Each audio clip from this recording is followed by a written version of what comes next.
Bonjour à tous, j'espère que vous allez excellemment bien. Aujourd'hui on se retrouve pour parler cyclisme, pour faire la présentation de cette étape du samedi, la 14e étape du Tour d'Italie. On va parler du parcours, le cycliste du jour, et puis on parlera également de l'histoire autour de cette étape, les précédentes arrivées, les précédents passages de la course parmi les différents moments importants du parcours, et puis on parlera également de mes favoris pour cette étape. N'hésitez pas à vous abonner à la chaîne, à réagir dans les commentaires, à mettre un pouce bleu, à partager la vidéo sur les réseaux sociaux, notamment auprès de vos proches, si vous pensez que ça peut les intéresser. Dans les commentaires, n'hésitez pas à me dire qui sont vos favoris, quelle est votre grosse cote du côté de cette journée. Si vous avez les moyens et que vous voulez soutenir mon travail, vous pouvez faire un super thanks dans les commentaires, et puis ça permet de me soutenir grandement. Je remercie les gens qui font cet effort. Vous pouvez également, si vous n'avez pas les moyens, cliquer rapidement dès que vous voyez une miniature ou vous avez une notification. Et pour avoir des notifications, il faut activer la petite cloche et ça vous permet de savoir si une vidéo vient d'être mise en ligne. On va essayer de remettre les voyelles et les consonnes dans l'ordre et on commence tout de suite avec cette 14e étape. Sur le principe, un peu la même idée que la veille, c'est-à-dire on a un début de journée très plat, une dernière partie de course avec quelques côtes. La différence, c'est que les côtes sont moins dures. Les côtes sont beaucoup moins dures, l'étape est moins vallonnée, ce qui fait que déjà sur cette étape 13, on n'a pas réussi à éviter un sprint, même si c'était pas véritablement un sprint massif. Alors autant vous dire que sur cette étape 14, ça va être encore plus compliqué d'éviter un sprint massif, surtout que certains se sont peut-être réservés un petit peu par rapport à l'étape de la veille, même si on a quand même roulé assez vite, il faut bien le dire, hier. Et je pense que les sprinteurs sont en capacité de passer, parce que la fin de journée, même si on a quelques difficultés, encore une fois, ce n'est pas assez pentu, ce n'est pas assez long, et il y a trop de zones de transition là en plus. Et après la dernière difficulté, on a encore quelques kilomètres avant l'arrivée. L'arrivée ne se fait pas au sommet de la dernière difficulté. Il y a encore quelques kilomètres après derrière. Donc je pense qu'on aura un sprint avant. Et ça sera peut-être même le dernier sprint avant l'arrivée. Parce que si on regarde un petit peu le parcours cette année, que je me le remette un petit peu en tête, nous sommes... étape 14, 15, 16, 10, 17, je pense que c'est quand même baroudeur. Ah non, il y aura encore l'étape 18, où il y aura un sprint, donc l'arrivée à Rome, où là on aura également un sprint. Donc il reste encore 2 sprints derrière. Bon, pour le maillot cyclamen, ça semble être quand même quasiment fait du côté de Pedersen. Par contre, il y a encore pas mal de coureurs qui n'ont pas gagné au final. Parce que Casper Van Duden, vous avez eu Koy, vous avez eu Groves, vous avez eu également Pedersen. Mais Koy, Groves, Van Duden, c'est seulement une victoire. Donc il y en a peut-être certains, une victoire, ça ne leur suffit pas. Et puis ça veut dire qu'on a d'autres sprinteurs qui n'ont pas gagné.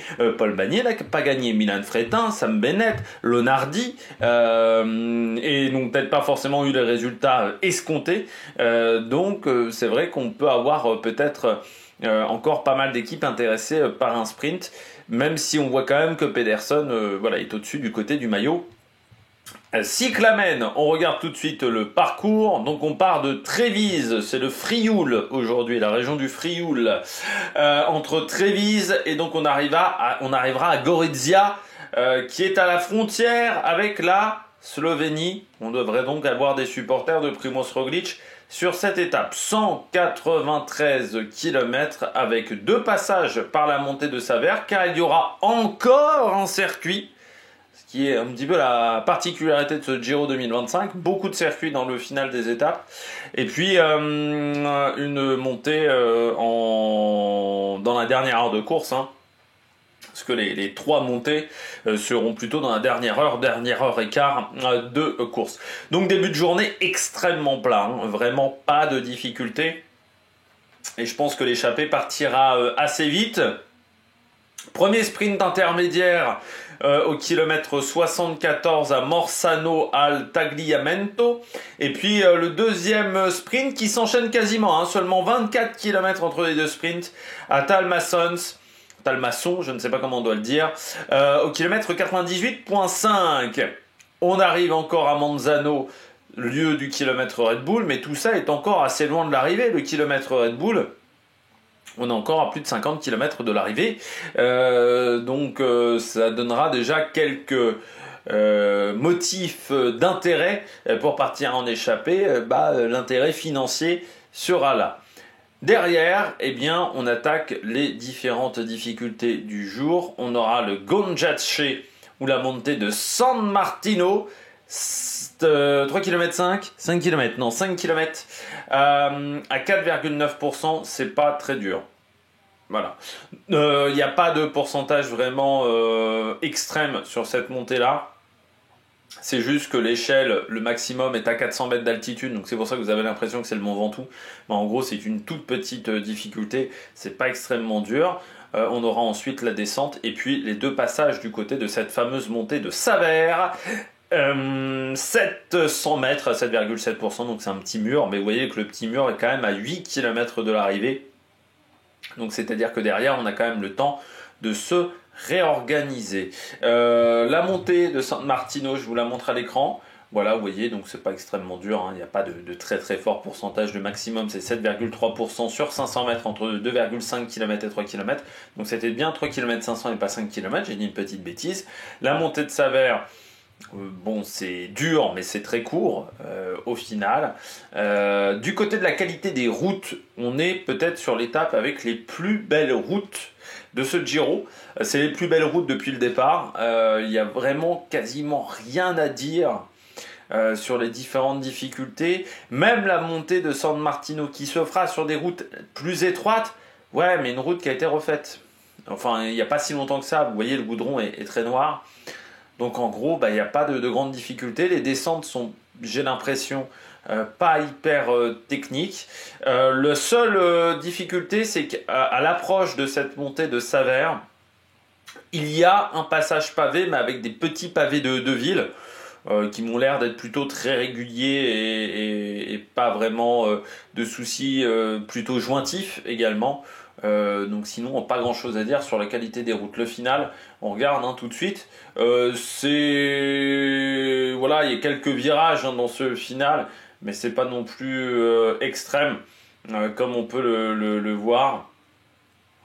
Vous avez donc cette montée à Savère, donc ouais, vous voyez la descente est assez rectiligne, des virages à angle droit à 5 km de l'arrivée, 4 km 500, vous avez une courbe, donc un virage assez étroit à 3 km 7, une chicane à 3 km. Bon, voilà, c'est un final un petit peu en ville, mais vous voyez que le dernier virage est à 1 km de l'arrivée, donc on a quand même plutôt une belle ligne droite pour avoir un sprint. Voilà, il ne faudra pas être trop loin ici, mais si vous êtes trop tôt devant, ça sera aussi un problème du côté de cette étape au niveau du parcours. À part l'entrée qui va se faire par une épingle, sinon il n'y a vraiment pas grand chose à dire du côté de Gorizia et du côté de cette étape en termes de difficulté. On regarde tout de suite la carte. Là, vous voyez cette carte qui nous emmène donc quasiment en Slovénie. Du côté de cette journée, pas grand chose à dire du côté de la météo, à part un petit peu de pluie en début de journée. C'est vrai que le risque de pluie est assez important en début d'étape. Et plus on se rapproche quasiment de la Slovénie, plus il est faible, sauf du côté de Gorizia, où il remonte à 40% de chance de pluie. Malgré tout, on pourrait se dire, bon, on commence sous la pluie, on finit avec plutôt des conditions sèches, il va y avoir du vent. Eh bien en fait non, en gros c'est 15 km/h, 10-15 km/h, mais quasiment pas de vent du côté de cette étape. Au niveau des températures, ça reste comme les jours précédents, c'est-à-dire qu'il ne fait pas hyper chaud, mais il ne fait pas non plus très froid. Voilà, on est sur du 17-20 degrés, donc des températures qui sont tout à fait raisonnables du côté des coureurs. On regarde tout de suite l'histoire du Tour d'Italie, du côté de l'histoire de ce Tour d'Italie. Eh bien, on part donc de Trévise, qui a vu quelques étapes du Tour d'Italie, notamment Cavendish s'était imposé en 2013, Petacchi en 2004, quand il avait enchaîné les multiples victoires. Il y avait eu également des championnats du monde du chrono qui s'étaient déroulés du côté de Trévise en 99. Parmi les vainqueurs, Jan Ullrich du côté des élites, Van Morsel du côté des filles, et puis du côté des juniors, un certain Fabian Cancellara, je ne sais pas si ce nom vous dit quelque chose, qui s'était imposé du côté de cette journée. Il avait battu qui? Et Ivan Gutiérrez, voilà. Chez les espoirs, ça devait être José Ivan Gutiérrez. Attendez, j'ai fait une bêtise. Hop. Ça devait être. Parce que des fois je confonds entre espoir, mais MU, je crois que c'est espoir. Dans la manière dont c'est mis. Hop. Du côté de Trévise, oui, c'était en U23 et il avait battu Michael Rogers pour une petite seconde, José Ivan Gutiérrez et Evgeny Petrov. Voilà, dans cette course, premier français c'était David Desrepas. Qui est passé à la FDJ ou à la Phonak, qui n'a pas eu forcément de très grande carrière, voilà, du côté de son palmarès, 0 victoire, hein, notamment chez les professionnels, et du côté des juniors, donc Fabian Cancellara qui avait battu un russe, Kayumov, et Christian Knies avait pris la 3e place, coureur qui était passé notamment du côté de la Milram. Kajunov qui n'a pas de palmarès après ses résultats sur ce contre-la-montre junior, et Cancellara qui avait battu également Benatti. Jean Zen avait fini premier français. Jean Zen, coureur là aussi qui est passé par Roubaix in Métropole, mais pas forcément de grands résultats dans sa carrière chez les professionnels. Il y avait qui également du côté de cette époque? Il y avait Christophe Kern, tiens, du côté des Français. Il n'y avait pas beaucoup de grands noms sur cette année-là. Steve Cummings était là. Il était jeune, je pense, à l'époque, Steve Cummings. Enfin, oui, il était junior, mais très jeune chez les juniors. Mais il n'y avait pas forcément d'énormes noms, voilà, comme on peut le voir désormais, où dès les juniors, il y avait Karienka, qui avait fini 6e, où désormais, voilà, hein, dès les juniors, on a déjà des noms qui arrivent ensuite chez les professionnels. Du côté du Tour d'Italie, dernière arrivée, du côté de cette ville de Trévise, eh bien, c'était en 2022, et ça s'était fini avec une échappée qui était allée au bout d'une étape qui était très plate, mais qui était en fin de Giro. Et Magnus Cort Nielsen n'avait pas pris sa première victoire sur le Tour d'Italie. C'était Dries de Bondt qui s'était imposé à l'époque du côté de la Alpecin Phoenix. Il avait battu Affini, Cort Nielsen et Davide Gaburo. On était sur une très très belle échappée du côté de cette étape, et Dainese avait battu Demar pour le sprint du peloton. Gaburo qui a pris sa retraite à la fin de la saison, lui qui avait fini 2e d'une étape du Tour d'Italie derrière Thomas de Rennes, pardon. Mais voilà, il a eu une dernière année très compliquée chez les pros. Il n'y avait pas beaucoup de résultats. Il a pris sa retraite à seulement 32 ans. Voilà, David Gaburo avec une carrière très courte au final chez les professionnels. Les autres villes par lesquelles on va passer, à Gonjassé, on y était passé en 2021 sur l'étape numéro 15. Étape numéro 15 qui avait été remportée également du côté de Gorizia par Victor Campenaerts, qui avait fait un numéro ce jour-là en battant Oscar Riesebeck et Niklas Arndt. C'était une énorme échappée qui était allée au bout. Et puis on passait également par la montée de Savère. Donc là aussi montée où Campenaerts, donc étape où Campenaerts s'était imposé. Et puis du côté de Nova Gorica, eh bien, il y a eu pas mal d'étapes du Tour de Slovénie, notamment l'an dernier remporté par Giovanni Aleotti, ou encore Diego Ulissi qui s'était imposé, et Fran Milošević avait remporté une course en 2022 dans cette commune. Voilà. Du côté des coureurs, du cycliste du jour, eh bien on va revenir sur un coureur qui est né à Castelfranco Veneto, ce qui n'est pas très loin du lieu de départ de cette étape du côté de Trévise.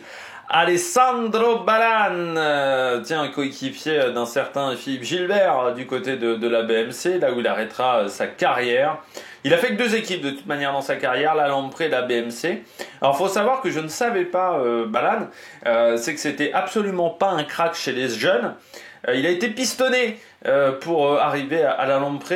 En fait, il connaissait un membre de Villiers Triestina qui à l'époque fournissait les vélos de la Lampre. Donc en gros ils l'ont recruté, mais ils ne considéraient pas que c'était un crack du côté de Ballan. Donc au départ il était surtout équipier, puis il va monter les échelons au fur et à mesure du côté de la Lampre, ce qui lui permettra de remporter le Tour des Flandres et d'être champion du monde. Un titre de champion du monde 2008, c'est un championnat du monde qui est assez particulier parce que l'Italie, il y a pas mal de monde, on sort de 3 ans de domination de Bettini, sauf que en gros Bettini est plutôt sur la fin de sa carrière. L'Espagne, c'est la période où l'Espagne ne s'entendait pas entre les coureurs, c'est-à-dire il y avait un peu des guerres de clochers du côté de l'Espagne et c'était un petit peu une catastrophe, et ce qui fait que ça va profiter à Ballan. Tout le monde marque un peu Bettini, sauf qu'il n'est pas dans une grande journée, et en gros à la fin Ballan arrive à s'en sortir. Championnat qui s'était décanté assez vite. Et il avait battu Cunego et Matti Breschel ce jour-là, les Italiens qui avaient dominé cette édition du côté de cette course en ligne. Et du côté du contre-la-montre, c'était Bert Grapsch qui s'était imposé chez les garçons, Amber Neben chez les filles du côté du contre-la-montre, et Nicole Cook du côté de la course en ligne qui avait battu Marianne Vos. Voilà, pour cette année-là du côté de Varèse. Et Ballan, qui est un coureur qui a été suspendu pour dopage, puis cette suspension a été annulée, mais c'est pas pour ça qu'il n'a pas pu retrouver un contrat. C'est-à-dire que sa carrière s'arrête en 2014. Il est pris pour dopage. En fait, elle s'arrête même en 2013 parce que il est pris pour dopage en 2014 dans une affaire où ils sont liés également des coureurs de la Lampre. Sauf que l'affaire tombe à l'eau. Voilà, il est acquitté. Donc sa suspension s'arrête au moment où il est acquitté, sauf qu'aucune équipe n'a voulu le reprendre. À ce moment-là, il faut bien dire également que la carrière de Ballan, c'est surtout entre 2006 et 2008. Derrière, c'est un petit peu plus compliqué en termes de résultats, et notamment l'année 2013 est une année blanche avec très peu de jours de course et très peu de résultats du côté de l'Italien. On parlait notamment de malédiction avec Ballan, parce que c'est vrai qu'après son titre de champion du monde, donc il est champion du monde en 2008, l'année 2009 avait été assez compliquée quand même pour lui. Alors, il y avait eu une victoire sur le Tour de... Non, il était parti en échappée sur le Tour de France, mais il avait mis beaucoup de difficultés à se relancer après ce titre de champion du monde. Et c'est vrai que ça n'a pas été le champion du monde qui a mis le plus en avant le maillot arc-en-ciel. Du côté de la stratégie, je pense qu'on aura une échappée. Alors comme hier, il y en a eu 9, je vais dire entre 5 et 8, parce qu'il y a quand même les 3 sprints intermédiaires, ça peut faire des bonifs. Ça peut faire des bonifs, oui, c'est pas le plus intéressant, ça peut surtout faire des primes. Donc il faudra essayer de bloquer à 3,30 4 minutes, mais bon, comme hier, j'ai envie de dire, on a bloqué même à 2 minutes. Puis ensuite, on aura des attaques dans le final, mais je pense que ça n'ira pas au bout. L'objectif, ça sera de garder le maximum de cohésion autour de son sprinter. Du côté de mes favoris, je mets Olaf Koy. Il passe plutôt bien les bosses, Olaf Koy. Je pense que avec Van Aert, ils peuvent vraiment. Puis bon, il y a quand même une belle équipe Visma autour. Je pense qu'Eduardo a fini. Ils peuvent garder une belle cohésion autour de Olaf Koy. Van Duden, mais je me pose la question quand même de s'il va réussir à passer les bosses, parce que c'est pas forcément le meilleur dans ce domaine. Donc il faudra faire attention. Mais Van Duden, s'il est là dans le sprint, normalement ça devrait bien se passer pour lui. Et puis Mats Pedersen, c'était pour pas le mettre en archi favori, mais bon. Pedersen, s'il est bien positionné, normalement ça devrait pas mal se passer, mais il sera peut-être un peu fatigué de son sprint de la veille. Grosse cote Paul Magnier, mais il faudra pas qu'il lâche la roue de Lamparty. Ça sera prioritaire pour le coureur français, mais s'il a raison, c'était parce qu'il avait des problèmes mécaniques, eh bien ça pourrait peut-être donner un gros résultat. Du côté du programme télé, départ 12h46, premier sprint intermédiaire à 118 km de l'arrivée entre 14h28 et 14h38. Alors moi on m'a mis le kilomètre Red Bull à 82 km de l'arrivée, mais c'était pas marqué aussi loin là sur ma carte, donc j'ai peut-être une bêtise. Du côté du kilomètre Red Bull entre 15h39 et 15h54, première montée, première difficulté du jour entre 16h14 et 16h33, et arrivée prévue entre 17h et 17h27. Je vais regarder où il est marqué le kilomètre Red Bull, le kilomètre 130.5, donc oui il est marqué à... Ah bah non, à 60 bornes de l'arrivée. Oui, mais il n'est pas marqué aussi loin, il est marqué à 63 bornes de l'arrivée et pas à... Moi je l'ai à 88, à 82. Donc j'ai peut-être une erreur du côté de ce kilomètre Red Bull. Voilà. Bon, ou il a peut-être été décalé par rapport au plan de départ. Donc arrivée prévue entre 17h et 17h27 du côté de cette journée. Bon, eh bien j'espère que vous avez aimé cette vidéo. N'hésitez pas à vous abonner à la chaîne, à réagir dans les commentaires, à mettre un pouce bleu. Et puis nous, on se retrouve pour de nouvelles aventures sur Armec Productions. Ciao, ciao!